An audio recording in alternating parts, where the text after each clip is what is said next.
What is going on? The EV tax credit has passed and the long-range Model 3 is no longer on the Tesla website.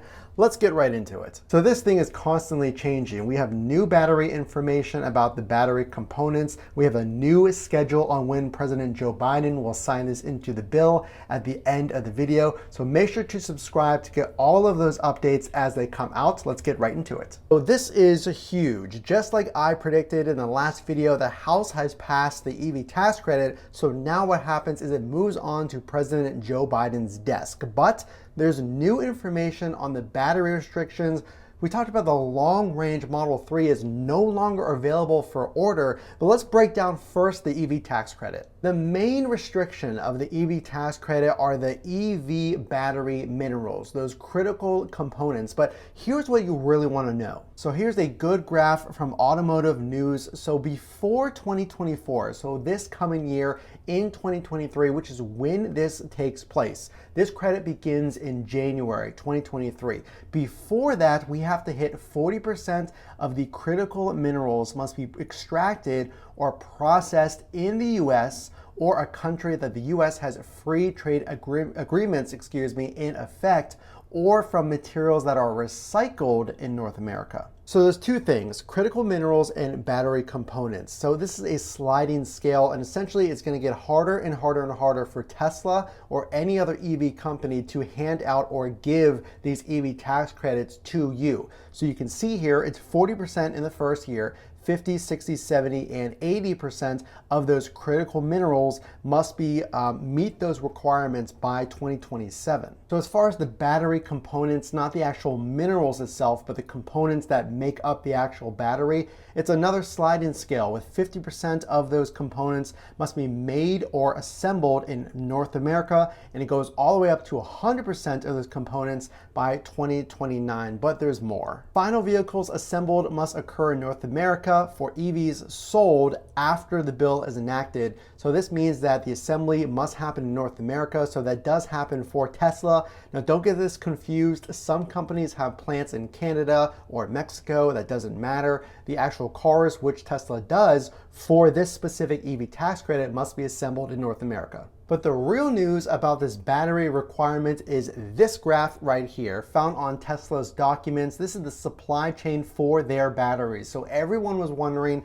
where these materials come from. And you can see, unfortunately, a lot of these batteries, the country of origin is China or a country that the US does not have a free trade agreement with. So which cars are affected by this graph? Well, the LFP batteries, that is the main battery in the standard range cars. So the rear wheel drive, that lithium iron phosphate battery. So let's look on this chart. We can see lithium here from China. So that's one of the big producers.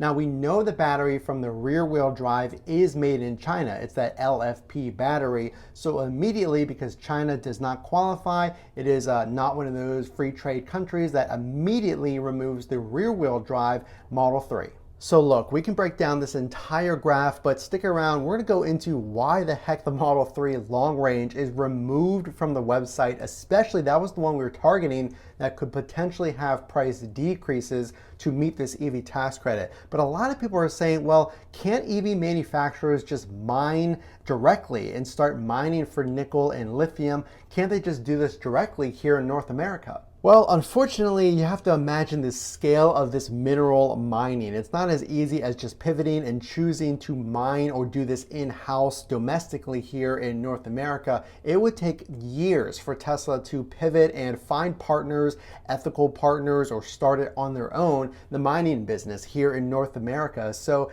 that is a great idea in theory, but this EV tax credit is a 10-year plan. So are we supposed to wait 5 years for Tesla to catch up? It's very unlikely that they can do that. Here's a really good exercise. Why did the long-range Model 3 get removed from the website? Well, I actually had a quick back and forth with one of the best Tesla resources on Twitter. And if you don't follow me on Twitter, guys, consider following me at Frunk to Trunk, but Sawyer Merritt. And he recently announced it's a big week for Tesla. And I asked, why was the long range gone? And he guessed, well, maybe it was the tax credit. And I would have to agree, but listen to this example. So you can see here now there's a big gap from the rear wheel drive priced at $46,990 and the Model 3 Performance at $62,990, with the long range again just being eliminated from being able to order it. I can't even click on that, and it's available in 2023. So is it that it is sold out, or is it that we could be seeing price changes to the Model 3 long range? And if we go over and see the Model Y, we can still see the prices are the same. Now for SUVs, and the Model Y is considered a small SUV,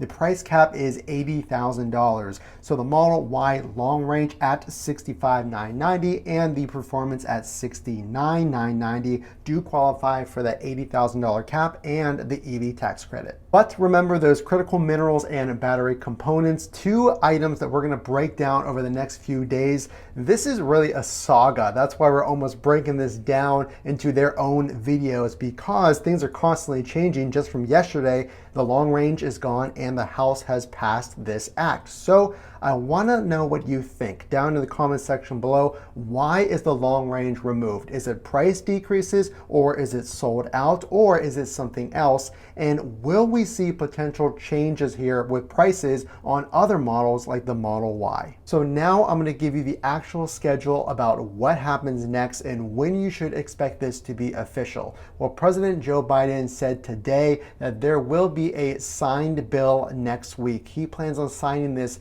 into an official bill next week.